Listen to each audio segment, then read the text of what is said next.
Join us on the Vani PMA channel for the latest in travel and world news. தஞ்சாவூரில் உள்ள தஞ்சை பிரகதீஸ்வரர் கோயிலுக்கு தாங்க வந்திருக்கிறேன். கோயில் பார்த்தீங்கன்னா, சரியான கோயிலா இருக்குங்க. ஏன்னா, அந்த கோயிலுக்கு நான் முதல்ல வந்ததே இல்ல. இப்ப தான் வந்திருக்கிறேன். அப்படியே சுத்தி பார்க்கும்போது வேற லெவல்ல இருந்ததுங்க. இந்த கோயிலோட பரப்பளவு பார்த்தீங்கன்னா, 15 ஏக்கர்ன்னு சொல்றாங்க. உண்மையிலே வந்து இது மிகப்பெரிய கோயிலுங்க. ஏன்னா, தஞ்சாவூர்ல இருக்கக்கூடிய கோயில்கள்ல இது வந்து ரொம்ப முக்கியமான கோயிலுங்க. அந்த அளவுக்கு பெரிய கோயிலு. இந்த கோயிலுக்குள்ள அப்படியே சுத்தி பார்த்துட்டு போனோம்னா, நமக்கே ஆச்சரியமா இருக்கும். எங்கே பார்த்தாலும் ஒரு தூணும், செவரும் எல்லாத்துலயுமே ஓவியங்க. அந்த அளவுக்கு இருக்கும். இங்க ஒரு நந்தி சிலை இருக்குதுங்க. இந்த நந்தி சிலை பார்த்தீங்கன்னா, 16 அடி உயரங்க. அதுபோக பார்த்தீங்கன்னா, 13 அடி அகலம். அந்த அளவுக்கு வந்து பெரிய ஒரு நந்தியா இருக்குதுங்க. ஆனா, அந்த சிலை பார்த்தீங்கன்னா, ஒரே கல்லுல செஞ்சிருக்காங்க அப்படிங்கிற மாரி சொல்லப்படுது. சரின்னு சொல்லிட்டு அதெல்லாம் பார்த்து முடிச்சுட்டு உள்ள போம்போது பார்த்தீங்கன்னா, இந்த கோயில்ல இன்னும் நெறைய ஆச்சரியங்களாவே இருந்ததுங்க. அதாவது இந்த தஞ்சை பெரிய கோயில் பார்த்தீங்கன்னா, அந்த கோயிலோட விமான கோபுரம் மட்டும் 216 அடி. அதுபோக பார்த்தீங்கன்னா, 66 மீட்டருங்க. அவ்வளோ பெரிய கோபுரம். இந்த வாசல் பார்த்தீங்கன்னா, அப்படியே நடந்து போம்போது பார்த்தீங்கன்னா, இந்த இடத்துக்கு ஒவ்வொன்னுக்கும் ஒரு வரலாறு இருக்குதுங்க. அந்த அளவுக்கு முக்கியமான கோயிலா அது வந்து பார்க்கப்படுது.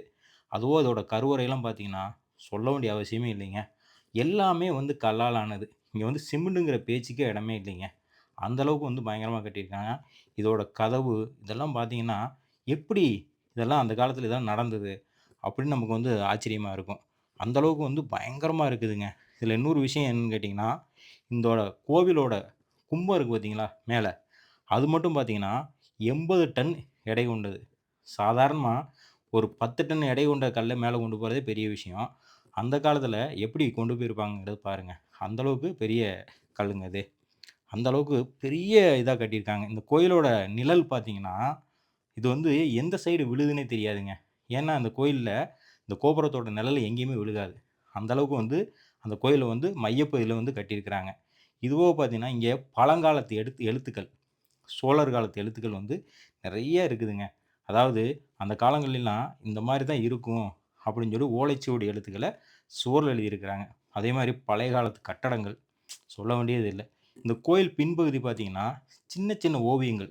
இதெல்லாம் பார்க்கும்போது, நமக்கு வந்து யோசிக்க கூட முடியாதுங்க. எப்படி அந்த காலத்தில இந்த அளவுக்கு வந்து சிற்பிகள் செதுக்கியிருக்கிறாங்க அப்புட்ன்னு.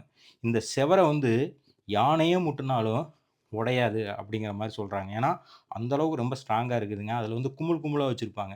அதெல்லாம் வந்து அந்த பாதுகாப்புக்கு வேண்டி தான் வச்சிருக்கிறாங்க. ஒவ்வொரு இடத்துலயும் கீழயும் மேலயும் பார்த்தீங்கன்னா, எங்கே பார்த்தாலும் என்ன ஐயோ! எப்படி? அப்படின்னு நமக்கு ரொம்ப ஆச்சரியமா இருக்கும். ஏன்னா, அந்த அளவுக்கு வந்து கோயில்ல வந்து சிற்பங்கள வந்து செதுக்கி வச்சிருக்காங்க அப்படின்னு சொல்லலாம். ஒவ்வொரு கல்லுக்கும் ஒவ்வொரு சிற்பங்கள். இதெல்லாம் வந்து யோசிக்கவே முடியலைங்க.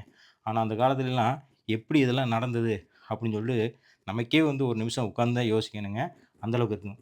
அதே மாரி பார்த்தீங்கன்னா, இந்த கோயில் வந்து எப்ப கட்டுனாங்க அப்படின்னு பார்த்தீங்கன்னா, கிபி 1010ல கட்டியிருக்கிறாங்க. கிட்டத்தட்ட 1000 வருஷத்துக்கு மேல ஆயிருச்சுங்க, இந்த கோயில் கட்டி.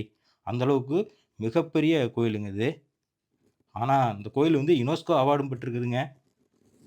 இது பார்த்தா பெரிய மண்டபம் மாரி தெரியும் உங்களுக்கு. எங்கே பார்த்தாலும் தூணா தெரியும். இதுக்குள்ள என்ன இருக்கு அப்படின்னு பார்த்தீங்கன்னா, சிவலிங்கம் தாங்க. அதாவது உள்ள இருக்கிற சிவலிங்கம் மாரியே இங்கேயும் இருக்குது. இந்த பகுதி பூராமே சிவலிங்கம் தான் இருக்குதுங்க. இந்த இடத்துல உட்காரும்போது நமக்கு ஒரு இடம் ஞாபகம் வருங்கண்ணா. மும்பையில வந்து ஒரு கோயில்ல பறவை பறக்கும் பார்த்தீங்களா? அந்த மாரி புறாக்கள்லாம் அழகா பறந்துட்டு இருக்குங்க இந்த பகுதி பூராமே. இந்த கோயில வந்து எப்படி வடிவமைச்சிருப்பாங்க அப்படின்னு நினச்சு பார்க்கும்போது ரொம்ப ஆச்சரியமா இருக்குதுங்க. அந்த காலத்தில ராஜராஜ சோழன் வந்து இந்த கோயிலை வந்து வடிவமைக்கும்போது நிறையா விதமான சிரமங்களை சந்திச்சிருப்பாருன்னு நான் நினைக்கிறேன். ஏன்னா, அந்த அளவுக்கு உருவாக்கி வச்சுருக்காங்க. எத்தனை ஆட்கள் பயன்படுத்துனாங்கன்னு தெரியலைங்க. அந்த அளவுக்கு ஆச்சரியமாக இருக்குது இந்த கட்டிடக்கலை.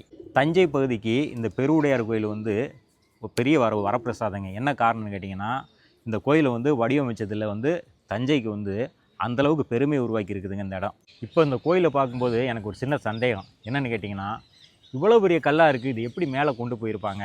அப்படிங்கிற சந்தேகம் எனக்கு இருக்குது. எனக்கு மட்டும் இல்லைங்க. இந்த கோயிலை வந்து பார்க்குறவங்க அத்தனை பேருக்குமே இது இருக்கும். ஏன்னா, அந்த காலத்தில் ஸ்க்ரெயின் வசதிலாம் கிடையாது. இது எப்படி மேலே கொண்டு போயிருப்பாங்க? அப்படிங்கிற ஒரு சந்தேகம். ஏன்னா, அந்த அளவுக்கு பெரிய பெரிய கல்லா இருக்குங்க. கோபுரத்துக்கு உள்ளே போய் பார்த்தீங்கன்னா உங்களுக்கு தெரியும். இப்போது தஞ்சை பெரிய கோயில் வந்து சுற்றி பார்த்து முடிச்சிட்டோம். இந்த கோயில் பூராமே வந்து பார்த்திங்கன்னா, அவ்வளோ அழகாக கட்டி வச்சுருக்காங்க அந்த காலத்தில். இதில் என்ன ஒரு விஷயம்னு கேட்டிங்கன்னா, இங்கே கலைநயம் மிக்க பொருட்கள் வந்து நிறையா இருக்குது. அதே மாதிரி சிலைகள் வந்து அதிகமாக இருக்குது. அதனால் நீங்கள்லாம் வந்தீங்கன்னா இந்த இடத்த வந்து முழுமையாக சுற்றி பாருங்கள், அவசரப்பட்டு சுற்றி பார்த்துறாதீங்க. ஏன்னா அந்த காலத்தில் வந்து இது எப்படிலாம் உருவாக்குனாங்க அப்படிங்கிறதுக்கு ஒரு ஆச்சரியத்தை நீங்கள் கண்ணில் பார்க்கலாம். அந்தளவுக்கு பயங்கரமாக உருவாக்கி வச்சுருக்காங்க. அதனால் வந்து இந்த இடத்துக்கு வந்தீங்கன்னா புதுசாக வந்து ஒரு அனுபவம் உங்களுக்கு கிடைக்குங்க.